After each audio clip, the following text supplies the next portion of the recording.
What about you, King? What do you got for us? Oh, I don't have any more disappointments. Then we can move on to games that we thought were good, but weren't our favorite. What you got? Wow, there are a lot of options here. Pseudoregalia.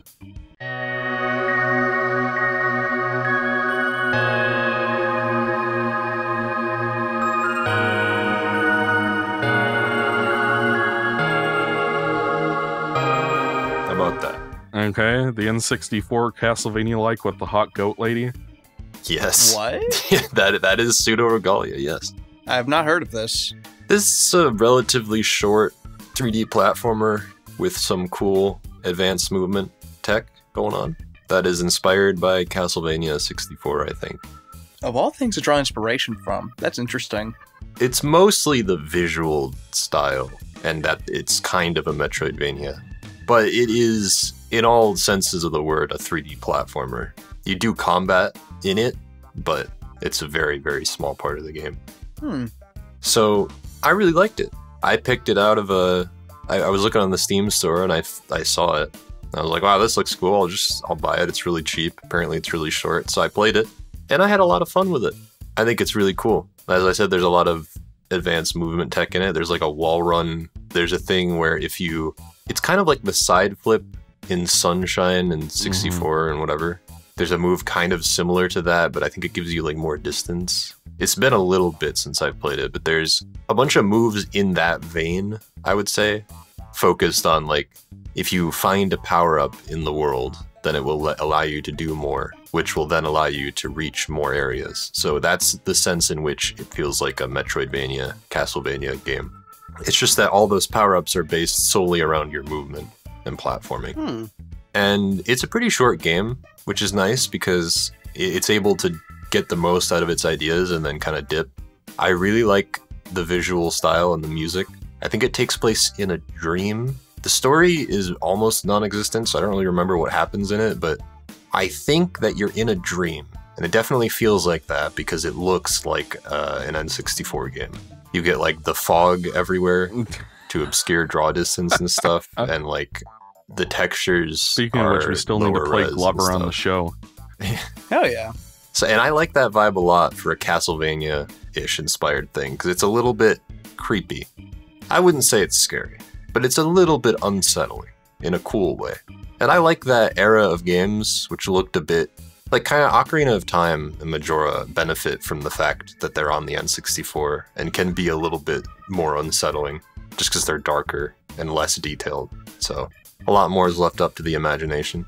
And I think that Pseudoregalia is definitely a game that people should check out if you're into the 3D Mario games, specifically the collectathon ones, and if you like Metroidvanias. I would highly recommend it. It is a little bit, it's like a one person made the game, and it seems it's a little janky. I would say that in all the areas that matter, it is not janky, but I think when it first came out, it didn't even have a map, which kind of sucked. But also the game's not very big, so it's easy enough to figure everything out on your own. But I think they added a map recently, I think. But yeah, I would definitely recommend it. I think it's really cool. I liked it a lot. Yeah, I have to look into that. All right. I do want to mention, I don't know, Buttface, are you going to go next, or? No, you go ahead. Okay. I do want to mention, I didn't play this game, but there is another N64 inspired game where you play as a goat called like Cornhole 64 or something. Excuse me? Cornhole 64. Cornrows 64, Corn Kids 64, something like that. And in the description of this game, it says, glorious 30 FPS. It should have been 20 FPS, but we decided to be generous. So, yeah. If you guys like Pseudoregalia and want more GOAT N64 if you want to play Cornhole in 3D N64 style, yeah, check out Cornhole 64. Isn't Cornhole the game where you have like the little beanbag and you throw it into the hole? Yeah. Okay. Have you guys ever played Squee Pig, Piggle BBQ? What? Am I alive? Did you even say that in English? Was that, were those words? Did I just have a stroke? What? Yeah, this was a real game on the Xbox Live Arcade. It's like a, what the fuck was it? I remember there's like an FMV of this weird woman talking to the camera, and then it's like there's like a little pig thing that bounces around, and like the goal is to cook them. It was like $2. It was one of those random Xbox Live Arcade games that nobody played. No. Did you play Kingdom of Keflings? No. I used to play the fuck out of that game. You just reminded me of it. Did you guys ever play Mighty Guy? Yeah. Hell yeah! You did? Yes. Yeah! Thank you. It was a long time ago, but yeah, I remember that. Yeah, funbrain.com. I remember that. I wonder if they're still up. I'll look at it later. Fuck it. But let's see. Next game, going off of indie stuff made by one person, primarily one person, I played Clive and Wrench.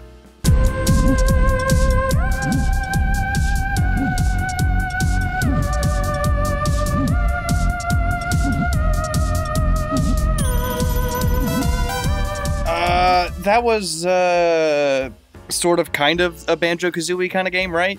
You'd think so, based on like it's like, oh, you play as two characters at once, and the logo kind of looks like Banjo-Kazooie, and the plot is kind of like Grunty's Revenge for the GBA, where you go through time. I don't know. There was a Banjo game on the Game Boy Advance, wasn't there? Yes, I reviewed it, even.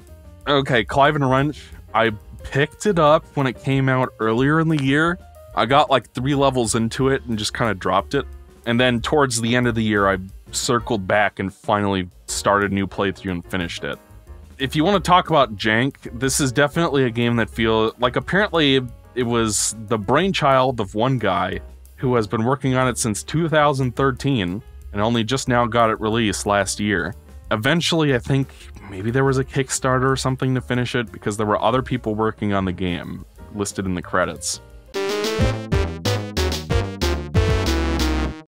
So eventually he picked up some more people to help him finish it, I guess, but it does have some of those alien game vibes going on, where it's like, wait, what? Why is this here? What's going on? Why is the guy eating an onion?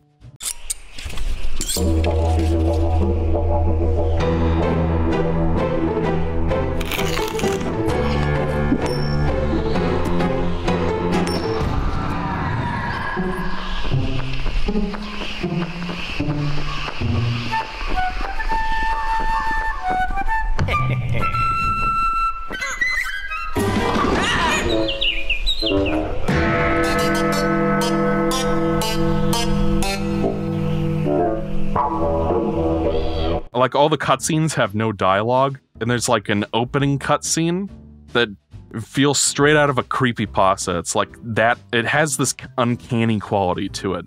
But once you get into the game, you'll discover that the movement is not as tight and responsive as, say, a Mario Odyssey or a Spyro, but it's competent enough. Like, for a Banjo-Kazooie inspired game, it's nowhere near as creative as those games were with the moves. Like, that was like the best thing about Banjo-Kazooie, is that you have like these two radically different characters working together and doing crazy moves together, like shooting eggs or using Kazooie's wings to do a huge backflip, hovering and stuff. And then Banjo is more of like the powerhouse character. Whereas with this game, it's just like, it's more like Jak and Daxter, really, where Clive does all the work, and all Wrench is really good for is extending your jump, pretty much. The main attack even looks like the spin from Jak and Daxter. So it's kind of inspired by a little bit of everything, because there are tons of references to other platformers in the game. There's even, I mentioned this when we played Toy Story 2, but there's an ancient stone, one of the main Power Star type collectibles, that you climb to the top of this treehouse type area in a swamp, and you collect this ancient stone, and the name for it is, at least you don't have to fight a kite. Like the Zerg kite. And then there is a part where there's like a boat tour in the same level, and it's like, it's listing locations from Jak and Daxter as places you can go to. So it's like, clearly it's wearing its influences on its sleeve. Once I found out it was made by one person primarily, I felt a lot more forgiving towards it. I don't know if that's like condescending. No, it's understanding the context, and because like, I mean, one person can't do the work of 300 people. Yeah. You know? So it makes sense that like, if one guy or one person is going to be making a game, that it would be more rough around the edges, or, you know, in some cases simpler. But like, if it's like a studio of people, your expectations are going to be different because they're going to have more resources, more skills, so on and so forth. Once you get past kind of all the little flaws in the game, I do think as a collectathon, it's pretty decent.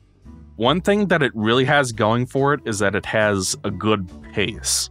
Like, you don't have to waste your time talking to NPCs if you don't care. You can skip through all that shit. You can complete all the objectives for a character without having to talk to them the first time or whatever, or even having to talk to them at all, really. Like, you get the equivalent of finding 5 of Bo Peep's sheep just automatically makes an ancient stone appear, so you don't have to talk to an NPC afterwards. They kept the plot mostly non-intrusive. One thing I will give it credit for is it has one of the best villain designs I've seen in a hot minute. It's like this evil scientist rabbit guy. He looks awesome. Put up a picture of him. His name is Dr. Dawkins. Wow, what a stud. Yeah, that's Ryan's type, everybody.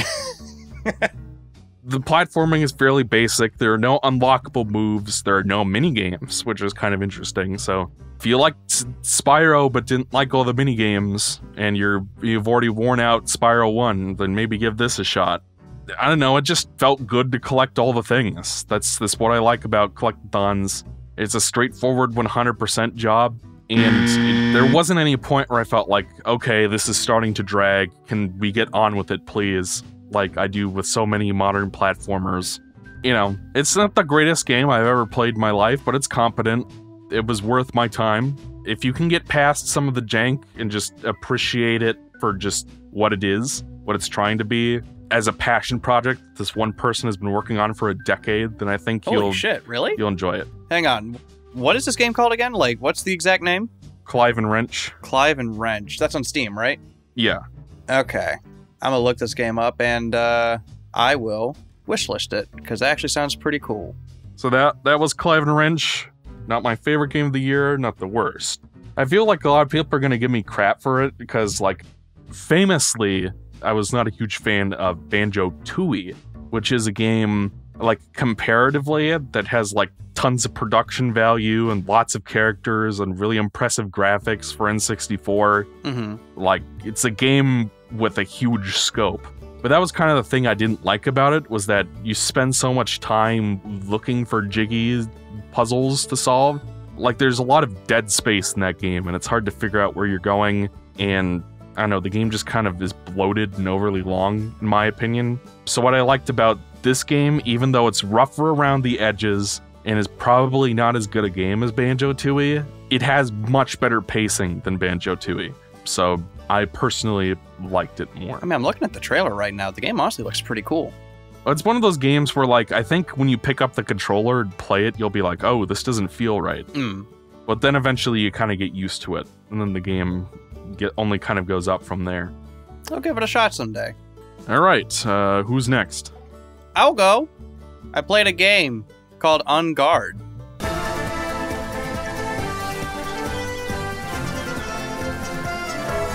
It was pretty cool.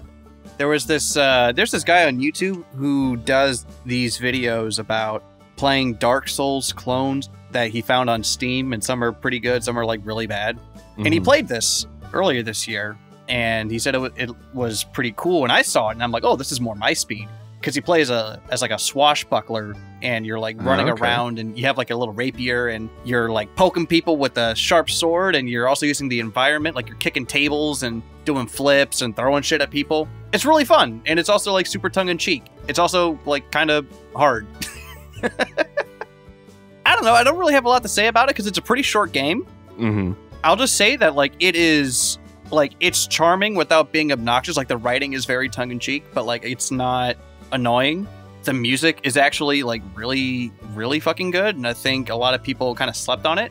I just think maybe like the game it could be a little overwhelming because like it kind of throws you in the deep end really fast, and like you might have to like remap the buttons because like the layout was kind of weird. So it takes a little bit to get used to because like you have to like, you know, you're dodging and parrying and doing flips and jumping, and it's just there's a lot to manage, and the kind of like it doesn't do the best job of like easing you in. But like once when you find the kind of rhythm that the game is like, I guess, laying out for you, like once when you dance that kind of dance, it's really, really good. So It's a short game. I think it's like $20 or something. I don't know. I liked it. And if you guys like Dark Souls-ish games, check it out. Even though it's not really like a Souls game, it really is. It's more like it's like a level by level kind of game, but it's like more focused on like being on the defense than it is being on the offense. I don't know. I played it not that long ago, so it's kind of fresh on the mind. And I'm like, oh wow, this is actually really fun. So yeah, that's it. I'm keeping it short for this one. It's good. Okay. Yeah. Mr. King. Well, what do we got in this list here? We haven't talked about Resident Evil 4 yet. I mean, that's like Resident Evil 4 is like rank number 5 on my list, but we could talk about it, yeah.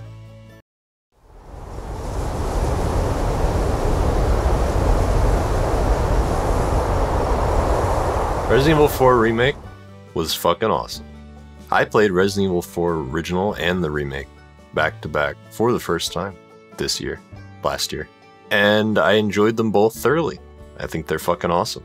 The remake, I guess, will center on, because that was the new one. I think that it is a cool remake because it feels more like a remix, I guess is the best way to put it. Because I did wonder, like, how are they going to do this? Because I guess Resident Evil 2 is a little bit more of a departure from what the original was, and you can kind of feel that when you play the remake of that game.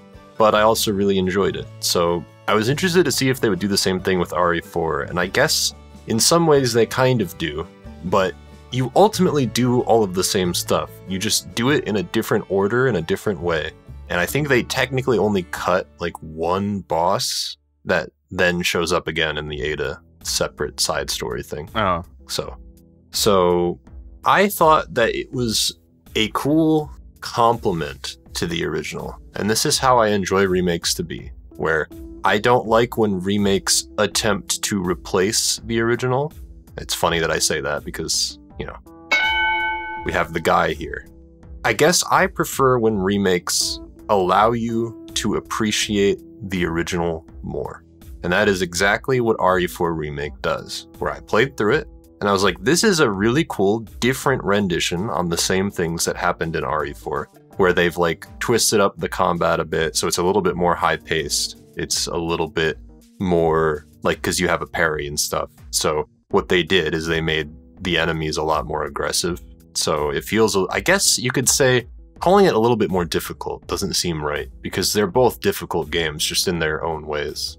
So I think that the changes that they made, when you look at it from the lens of like, how can they subvert expectations? Everybody's favorite phrase. How did this game subvert your expectations? And I think that was the goal of it, is to, for people who are familiar with RE4, and I was when I played the remake because I had just played it for the first time. Yeah. They'll twist the things that you're expecting to happen in the places that you expect them to happen in. And I guess the perfect example is in the village section in the beginning. There are a lot of places where you would go in the original that are just not going to work out for you in the remake because they know that you're going to do it that way. And I thought that was a really cool thing that they do throughout the whole remake to make it feel like fresh and interesting. And ultimately, I just think it's a really fun game. It's like, I guess, justified its own existence, and it is an example of the type of remake that I personally enjoy, because it allowed me, I played both the original and the remake back to back, and I appreciate them both for different reasons, and I love them both for different reasons, and I think that's the ideal outcome for a remake. Yeah. I thought it was really cool, and it's probably, I don't know if I like RE4 Remake more than RE2 Remake, because RE2 Remake is a lot less action-y. It's a little bit more, the level design is more, at least for like part of it, the level design is more Zelda dungeon-y, I guess you could call it. Yeah. And I think that I like that vibe more, where it's a little bit more scary because of that, because you have less to work with inherently, and I think Mr. X is just really cool. I'm just thinking of that part in the original where Ada tackles him off a ledge and he falls into a vat of acid. Oh, that was great. But yeah, RE4 Remake was really good. It's my number 5 of the year. I had a lot of fun with it. I actually want to play it again, maybe on a higher difficulty. So, yeah. Well, speaking as that guy in the call, as you described. Yeah. I am the type to appreciate when a game can provide a more definitive take, let's say. Is that more polite and respectful to the original? But that is definitely, I think, if you're going to make that type of remake, that's what you should shoot for. Yes. Try to make it definitive. But I will say I played all 4 of the Resident Evil remakes this year, and it did provide me... I think my perspective has changed on remakes because of playing them. That there is... The line between reimagining and remake has been blurred from having played these games. I had already discussed this when I reviewed Sandwich Returns earlier this year. It's possible to make a game that is like a zero mission where it's both a faithful remake and like a cool reimagining that adds all this stuff. That's honestly where I would place Resident Evil 2 and Resident Evil 1 Remake for the most part. Like, there's some stuff that's missing, but for the most part, it follows the broad skeleton of those games and adds stuff more often than it takes it away. Like, the police building, the general structure of it is the same as the original, but they add some extra rooms and some new puzzles and stuff to make moving around that more interesting. They took Mr. X, which sucked completely in the original game. He was hilarious in how ineffective he was, and actually made him threatening, though that honestly got old.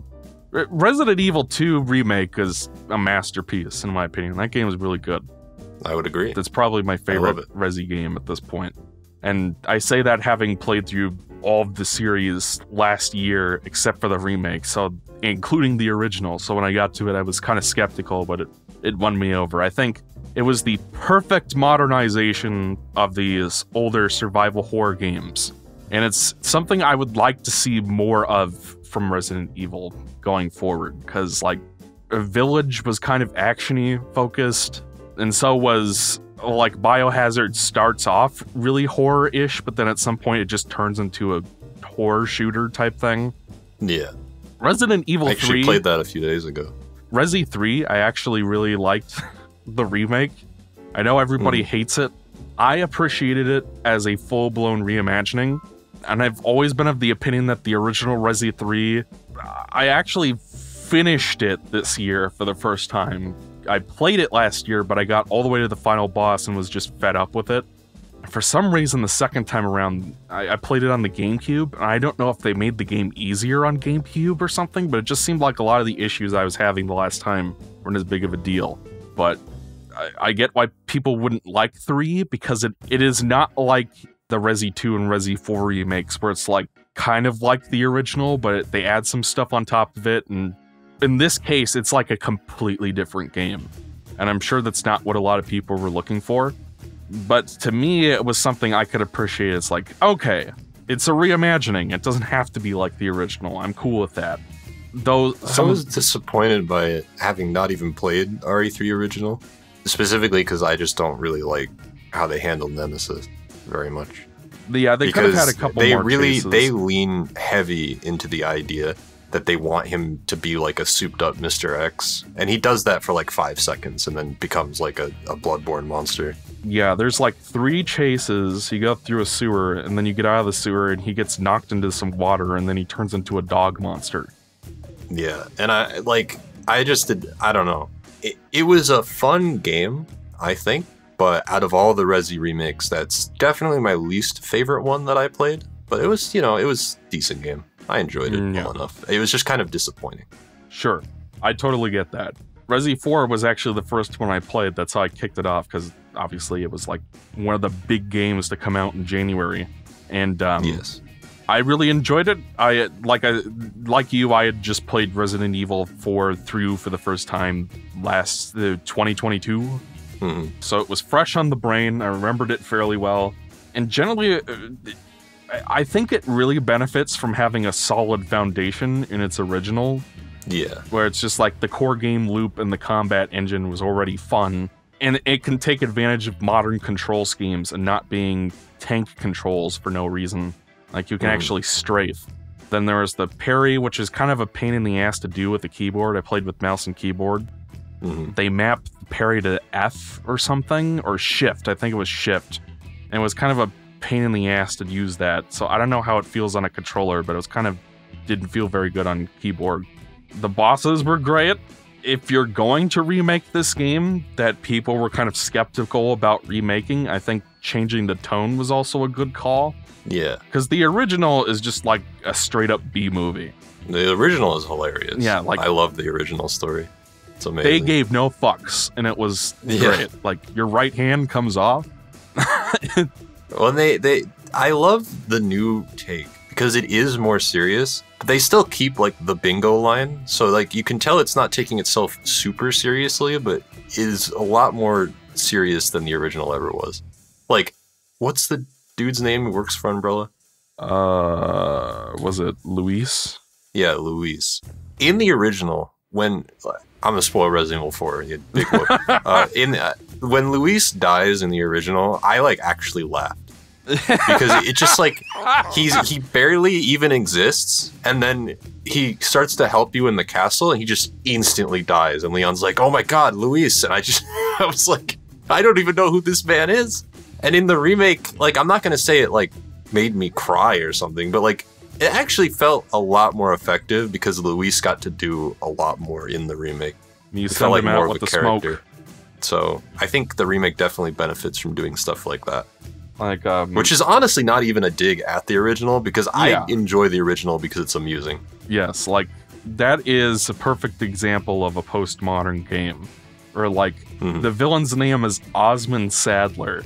Clearly a take on Oswell Spencer from the older games. It's just like, here, we're bringing this guy. He's not the same as the other guy, but he has a similar name, and he's voiced by Nasty Nork, and he's being completely over the top hammy. And like the joke becomes the fact that it's such a conventionally structured plot that is so heightened. Yeah. So it's like, if you're going to remake the game, you might as well try taking it a different route. And I'd say as a horror game, this was more effective at actually being scary. Part of that's just because the original's, like from 2005. And, but, still, it's like the Regenerators had me on my toes.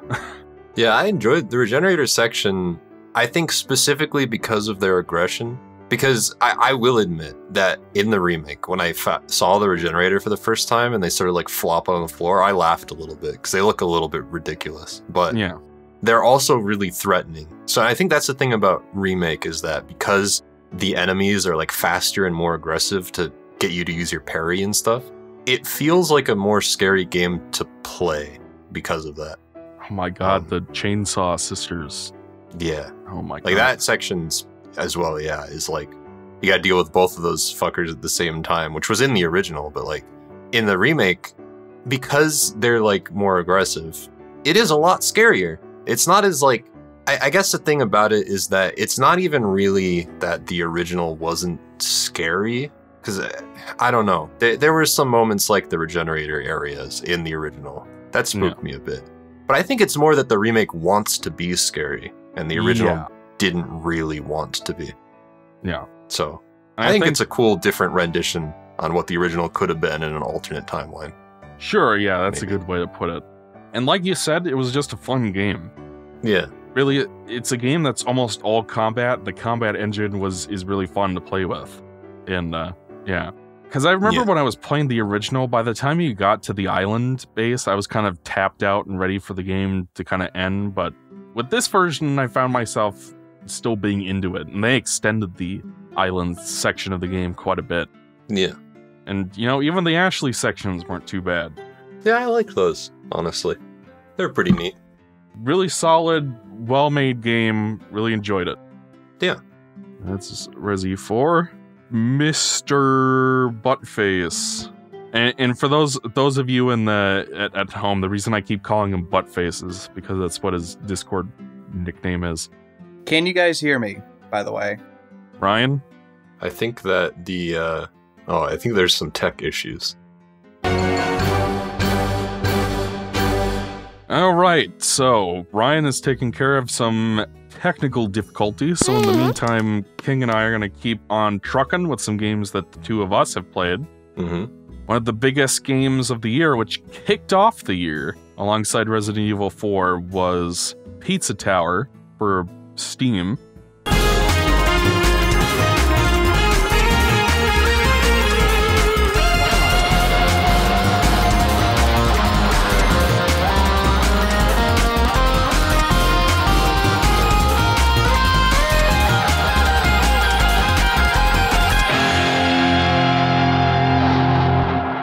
don't think it ever got a console port, did it? No, I don't think so. There are some games where, like, I have my little Uno thing where it just seems like nobody has ever talked about it. Mm-hmm. That is not the case for Pizza Tower. Like, there was tons of Pizza Tower discussion and discourse on X this year. Yes. So, a lot of people seemed to really like this game. So, King, what did you think of it? Well, it's number 7 in my ranking, so that should tell you. Okay. I thought that it was awesome. It was really good. It is like a blend of, like, from what I'm told anyway, it's supposed to be like the Wario Land games. I haven't really played those, so I don't know. Mm-hmm.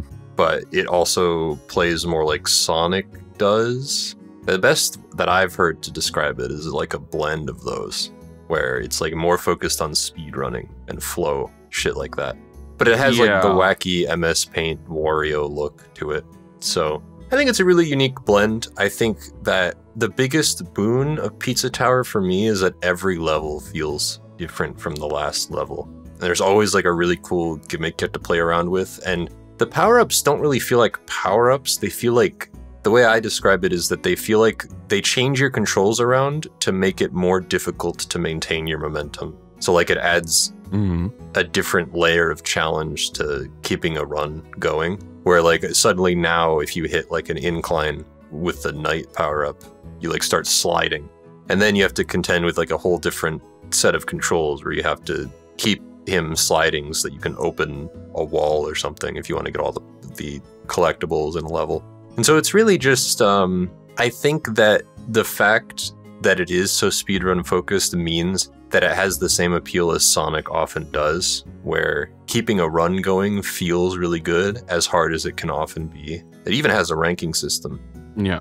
And I think that it blends that with the traditional platformer incentive of collecting power-ups, which in this case would be the ingredients or the toppings on the pizza. So you have to first play the levels, find where all those are, and then create a route where you can collect all of that stuff as fast as you possibly can to get the big ranking.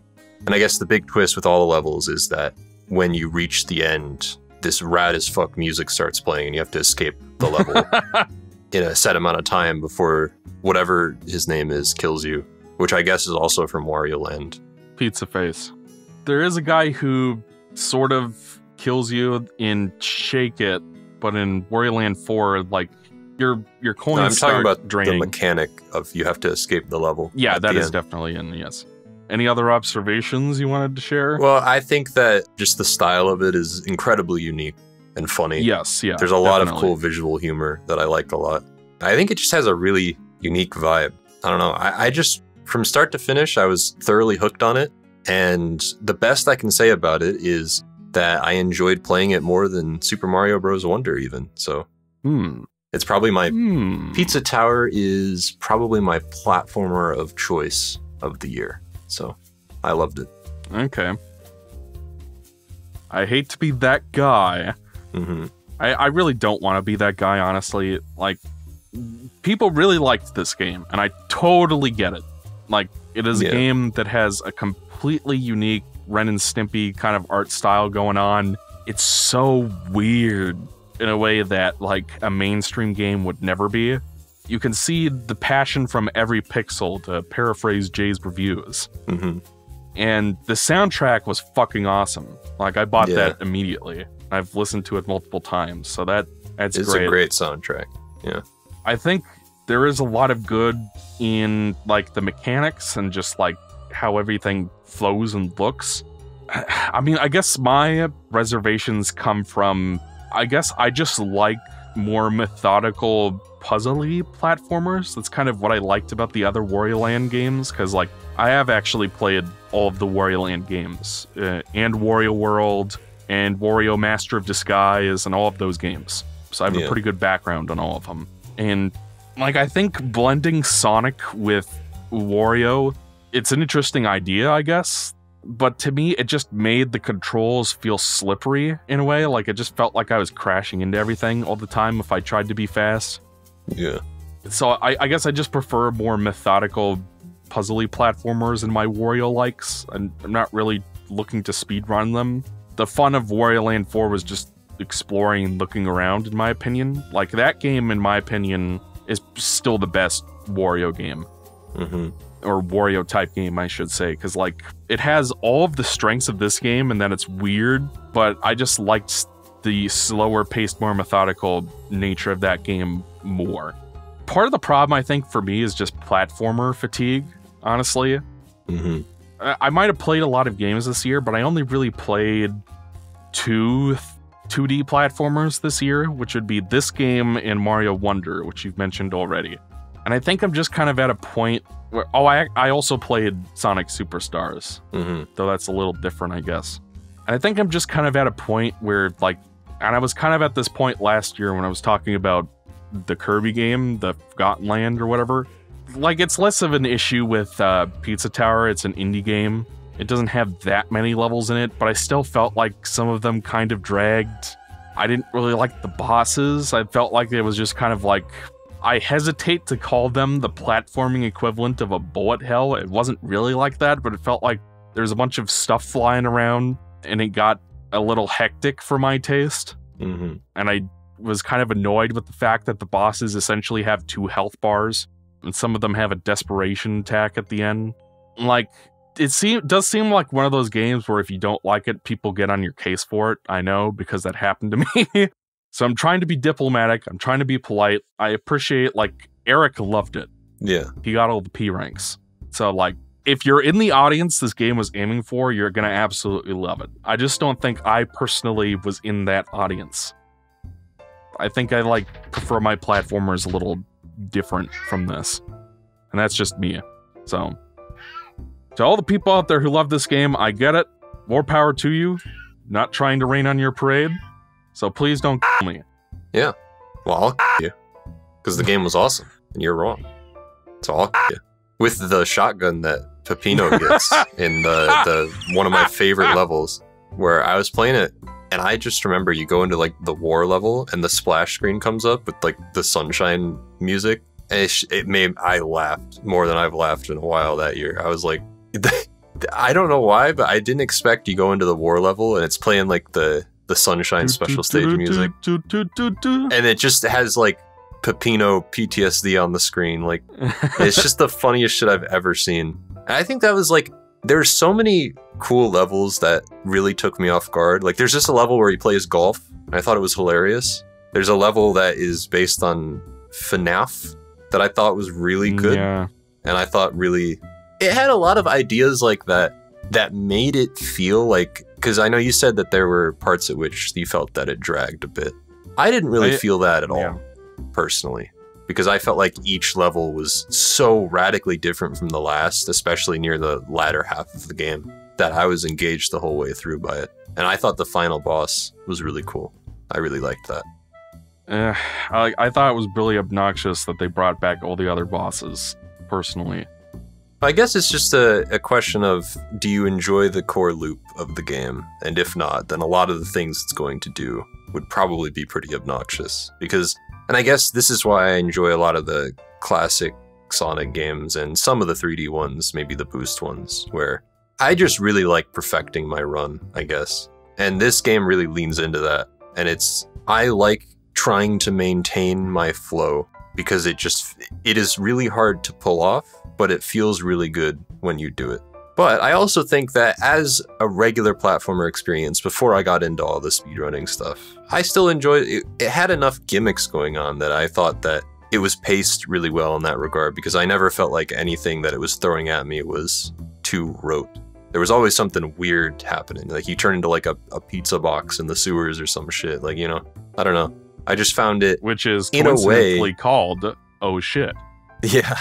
And it's interesting to compare to Wonder, which was actually trying to do a lot of interesting things in that regard as well, with the Wonder Seeds. But I think I just ended up feeling that Pizza Tower was a more radically cool, unique experience than... And I still really liked Wonder. Wonder's like, what, number 12 in my list, but if I had to pick a platformer that I enjoyed the most this year, it'd probably be Pizza Tower, because it has its own unique brand of whatever that I've never really seen before. And it was one of the more unique games I played. So I thought it was awesome. Yeah. I also learned about, through Jeb of JebTube told me that about something I didn't know before, about Yo Noid or something. So he was watching me play a section of it, and he saw the Yonoid boss, and he knew exactly what it was referencing, and I didn't. And he told me the story of how, like, I guess once they're in a Domino's or something, somebody like... Yeah. I actually don't even remember what the story was, but there was like a involved. He's basically like the Trix Rabbit to Domino's. Mm-hmm. Oh, I see. Yeah, I thought that was just amusing that they had a reference to that going on in the game. Yeah, I thought the game was awesome. Pizza Tower, number 7. I liked it more than Mario. That you put that on the put that on your tombstone. Yeah. Well, we just talked about Pizza Tower. Speaking of Wario, can I cut in with the WarioWare game real quick before Buttface takes over? Sure. No. All right. They made a new WarioWare game this last year. It's called WarioWare Move It for the Nintendo Switch gaming console. WarioWare!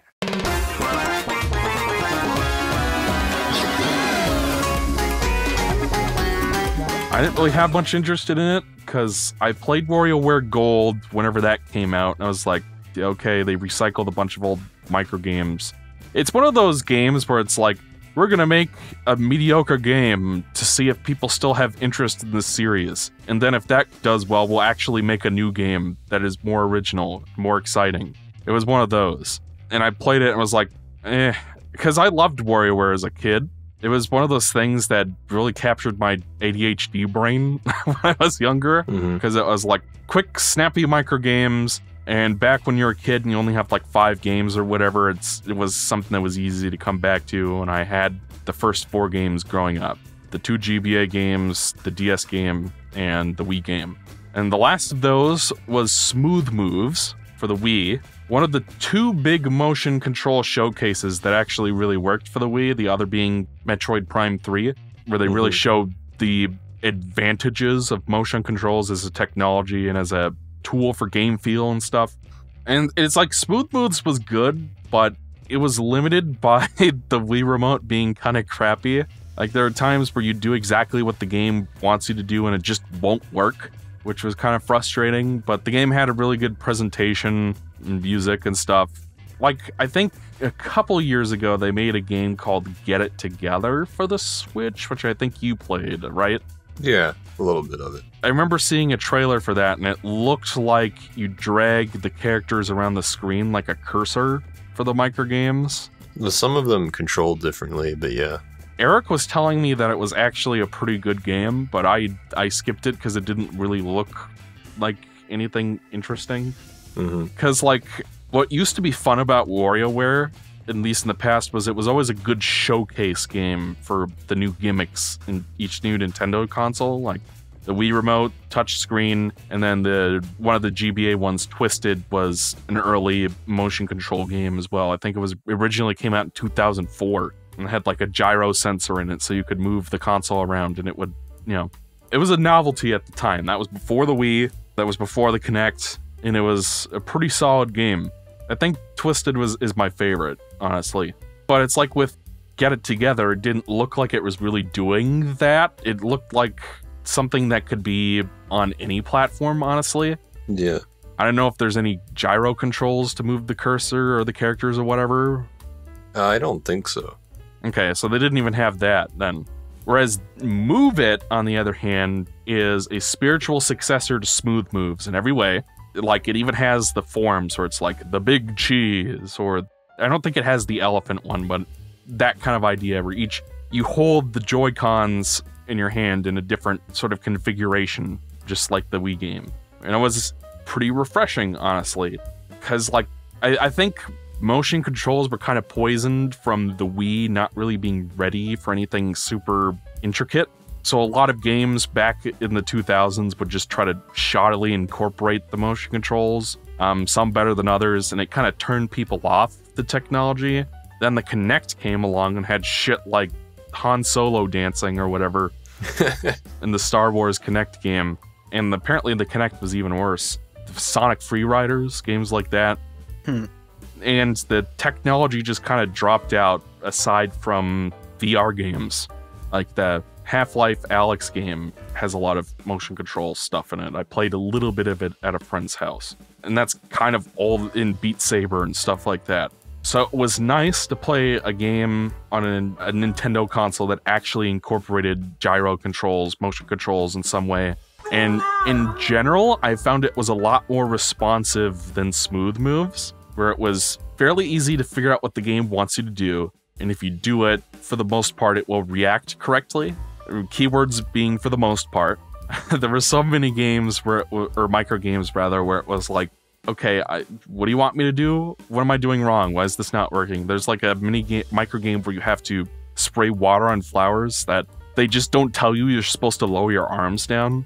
So that was annoying. There's another boss micro game where you have to flip steaks on a grill. And whenever the game wants you to drop the steaks on a plate, it just wouldn't work for whatever reason. And I had to drop the thing over and over again to get it to register.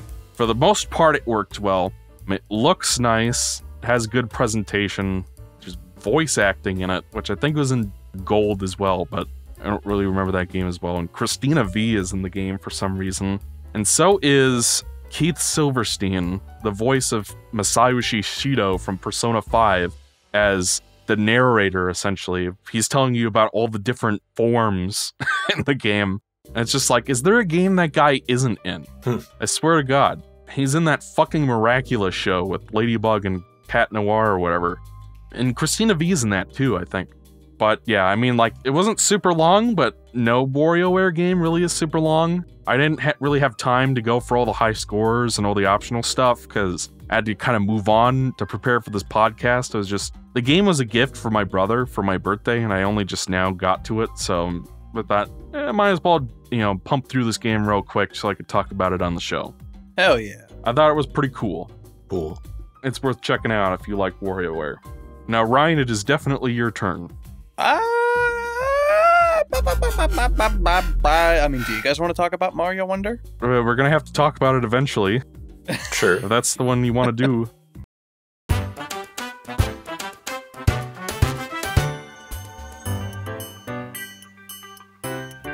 I mean, I don't like I liked what I played. It's not my favorite thing in the world, but I mean, what about you guys? Like, what do you make of it? I liked it.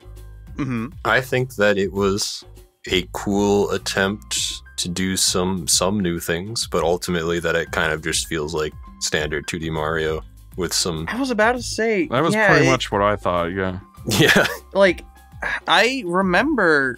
like being like when this was revealed, I was pretty excited for it because we got like playable Mario, Toad, Peach, Luigi, and my first thought was, oh, so they'll probably do the Mario 2 thing or the 3D World thing where each one plays slightly differently, and then they show that Daisy's playable, and I'm like, oh, I wonder what they're going to do with her.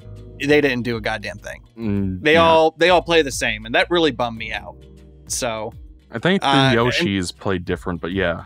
For the most part. Yoshi's, I think, play like how they do in Yoshi's Island, if I remember right, but they're baby mode. Yeah, which is why I never played them myself. Yeah. Yeah. It's like, I feel like as if Mario Wonder is like one step forward and one step back. Like, it does a lot of cool things, but at the same time, it's like, I like the badge system they have to an extent. Yeah. But there's also a part of me that's like, okay, well, why wasn't this just like the swimming one that makes your swimming actually good? It's like, why couldn't the swimming just be this good from the get-go? Why do we have to wear a badge in order to do this? You know what I mean? Yeah, that was a badge where I was like, I don't know why you can't just swim like this normally. Like, that struck me, because there's like stuff like the grapple hook or whatever, where I'm like, okay, I sort of get it. But the swimming one Smash is Brothers makes strange. The swimming one is just weird. Mm-hmm. Especially because there aren't even really that many underwater levels anyway.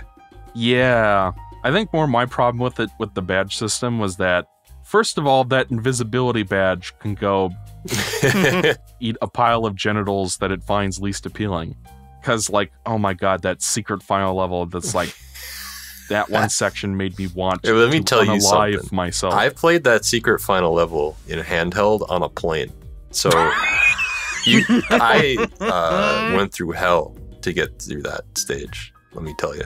But I think the bigger problem I had with the badges was that, or like Ryan was saying, all the characters look and play the same. Well, they don't look the same, but essentially all the characters are just skins for the same movement tech. And they cannibalized all of the movement that would have been traditional to those characters to put in badges instead. So like Peach's floaty jump is a badge now. And I thought that was disappointing because it's like, it's like, it's Peach's floaty jump is a badge, but it's also like when you're playing as Peach or Daisy, they don't use their umbrella, they use their hat.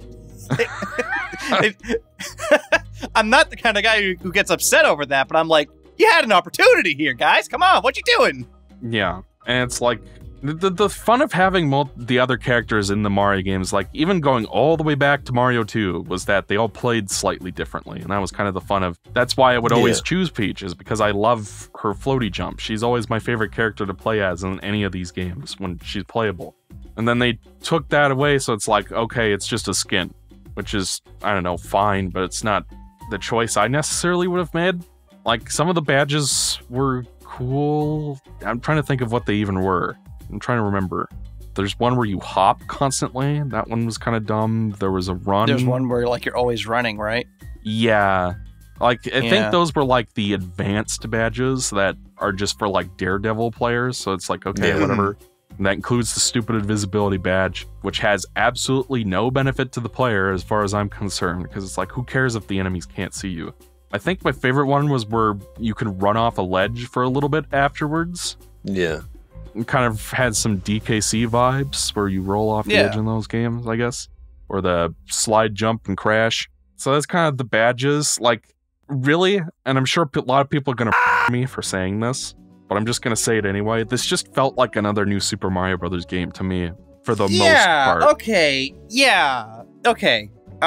It's funny that you actually brought up DKC. Because I was playing this and I was reminded of that infamous Miyamoto quote where he said, like, people would like a mediocre game if the graphics were good or something like that.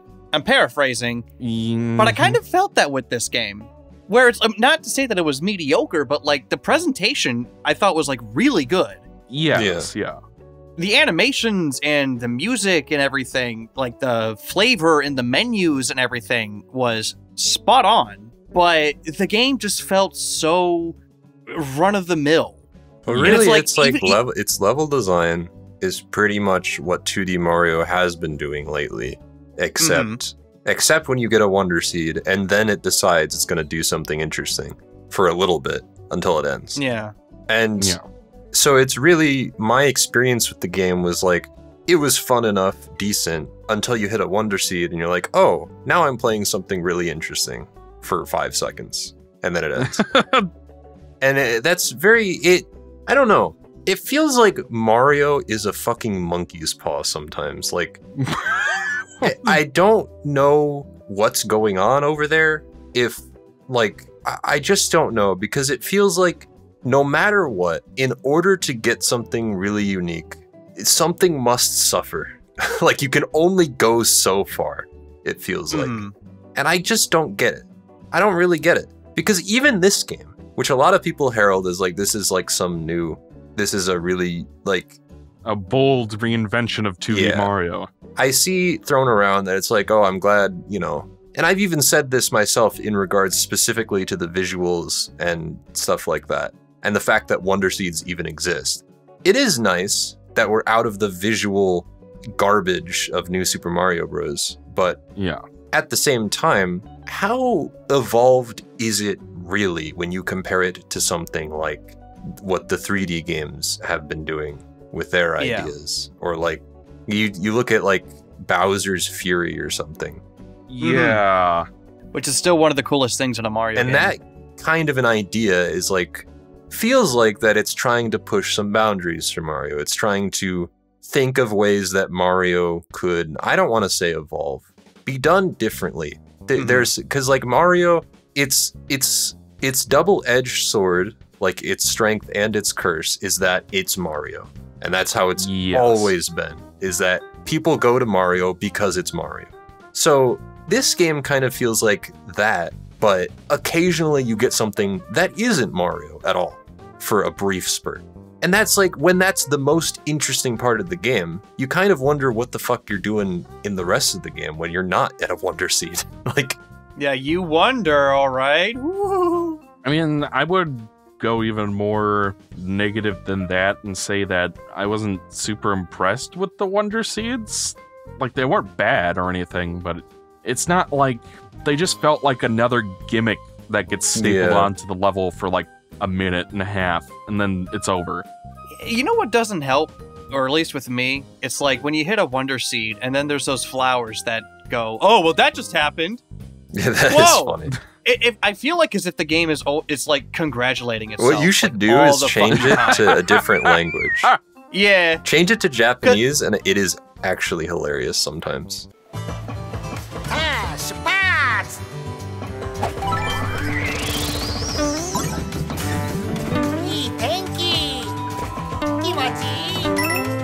The flowers that sound exactly like Sam Riegel, but are not voiced by Sam Riegel.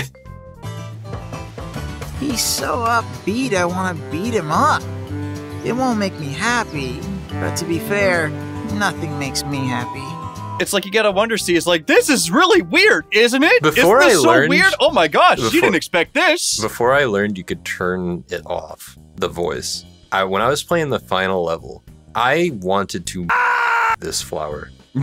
Because he, like, made the experience of doing the final level worse than it could have ever been. Because he will say the same things at the same points every single time. And I even said to my girlfriend, I'm like, I fucking hate this flower. And my girlfriend's like, oh no, I like him, he's cute. And I'm like, no, I want to push this flower off a cliff. Because this thing needs to shut up. I hate him. I can just picture you talking to her on the plane ride home.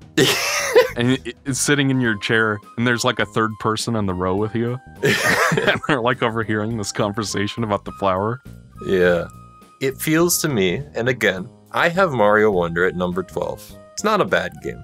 But the more distance I get from it, the more I question the idea that this really is a departure from New Super Mario Bros. In more than just visual design, animation, stuff like that. Even the fact that you go to a new kingdom doesn't feel as exciting as it should for whatever reason. It just kind of feels like, oh, you know, Bowser's here again, blah, blah, blah. The bosses are like, I don't even really remember what they are. There's only like 2 of them. There's like, I'm trying to think, there's like, you fight Bowser Jr. like 5 times or 4 times or whatever. This is why I feel like it's a monkey's paw. Because what? We get like this cool, like you go to a new kingdom, you get to play as Daisy, but none of the characters play like they ever have before. They get their abilities gutted, and you just at the end of the game, oh yeah, you fight Bowser again, and Bowser Jr. is the only boss. Like, why does it have to be a monkey's paw? Like, I just don't get it. To be fair, at least the Bowser boss wasn't Giant Bowser again, or Power-Up Bowser. Yeah. Because it seemed like for a while they didn't know how to make him interesting again. So they just gave him that's a not even a slight slight on the final boss, which I think was fun enough. But it's just, I don't know, I don't really get it. And another observation, while the graphics and the theming were pretty solid, because it's like in theory, there are a lot of things that make this more interesting than New Super Mario Brothers. Yeah. There's the more varied theming, there's the fact that it's kind of more open world, especially towards the end where you can pick one of 3 worlds to go through. You got to do them all, but you can do them in any order. Yeah, I actually thought that finding the hub worlds were a lot more fun to interact with. They felt a little bit more like they had some secrets to find and stuff. It was cute. I thought the multiplayer, or the online multiplayer, was kind of cool. I liked what they do for that. I tried it out a bit in some of the levels, and I think that it's cool to have the ghost system, because you can kind of... I had some interactions where you can... I was showing people where the secrets were and stuff like that. And if they put the stand down, you can like get another checkpoint. I think that the most innovative thing about Mario Wonder is its multiplayer, probably. I thought that it was a really cool idea that they had going on there. But it's kind of like you said, King, it's like the double-edged sword of all of this. Like, you can change all of those things. You could try to make the story more involved. You know, you could set it in a different kingdom, but at the end of the day, it is a 2D Mario game that follows the formula pretty much to the fault, except occasionally there's like a 1-minute detour where something visually interesting happens. Yeah. And it's also a 2D platformer in current year with the lives system. I thought we were done with that. Yeah, I didn't even realize that until you mentioned it, though. Yeah. Yeah, honestly, the game's too easy for me to have even noticed, but yeah. I just felt that was really weird. I don't know. I mean, again, it kind of feels like as if it's there because, all the older games had that, so of course this game would have it, but, I mean, Rayman got rid of that, Sonic got rid of that. Come on, Mario. Let's go. Come on. If I may be permitted to make another minor rant. Yes. The soundtrack was not very good. I can maybe remember the athletic theme, and that's it. And the Piranha Plant Parade theme from, like, the second level or whatever. Yeah. Because, like, I can remember the entire New Super Mario Bros. Soundtrack just off the top of my head. The castle theme from the Wii game is fantastic. I do like the castle theme, yeah. And the same thing kind of goes for Metroid Dread and the newer Zelda games, to be honest. I don't really remember any of the music from those either. Odyssey had a great soundtrack, I guess, but it was a while ago. And I guess I should be clear on why I played this game, because last year, famously, I had my big rant about the Kirby game. And some people got really upset at me. One person decided to go onto Jay's Discord server and complain about me constantly. You know who you are, and that is why I have not responded to any of your tweets for the past year. So, yeah, I don't know why that guy's still following me if he was so angry at me for not liking the Kirby game. But regardless, I think the game I was really describing when I was talking about that was Chibi Robo Ziplash.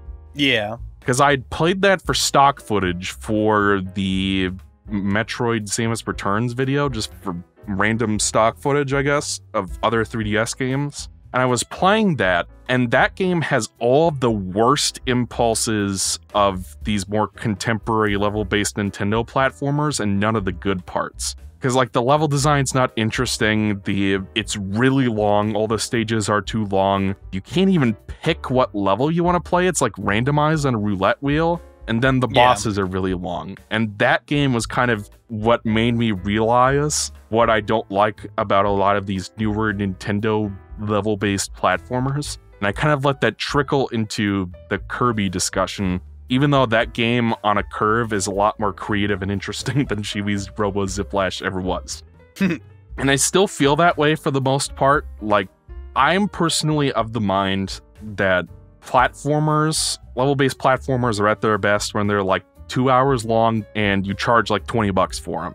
That's kind of my sweet spot. That's what Kaze and the Wild Masks was in 2021, and why I voted it my game of the year. I actually picked that game up. Yeah, it's really good. Highly recommend it, folks. So, to give Mario Wonder some much-needed credit, one thing I really liked about this game is that the levels were nice and short and snappy. They were like 2 minutes max, 2 to 5 minutes. Perfect. Because a lot of more recent games, I felt, have these level-based Nintendo platforms have just had levels that are too long, in my opinion. There's like a sweet spot for it, and a lot of these games tend towards the longer side, but Mario Wonder was like right in the money. So even if I had to replay a level for a collectible, I was in and out in like 2 minutes. And at that point, it doesn't really bother me. Giving the game some much-deserved credit. Yeah, because again, it's not bad by any means. It's not even like it's not even like mediocre or middle of the road. It's just kind of okay, or at least I thought it was just kind of okay. Like it's a good game, but I mean, it could have been a lot better. Yeah, the best way I can put it is that it was really fun, but the more distance I get from it, the less I feel like it made any meaningful impact on 2D Mario at all. Mm-hmm. Yeah. It's interesting that we're all on the same page on this. I may have come up with a new law regarding Mario games. Is it a Panera law? No, it's actually called the Mario Inflation Law. Hell yeah. Where if you look at like the reviews for a Mario game and you see that a game is getting like 9s and 10s, you could probably subtract like 1 or 2 points and it's more like on the money there. But that's not inflated. That's the scores are inflated. Inflated so Mario is a very specific reference. Very specific. Also, Inflated Mario is in this game. Yeah, he is actually. Inflated Mario is in this game. That was pretty hype. I should find a fan fiction about Inflated Mario. No, I'm sure there's got to be at least a couple. I found like 6 Sidon times Links fan fictions for us to read, which we'll have to get into sometime. But yeah,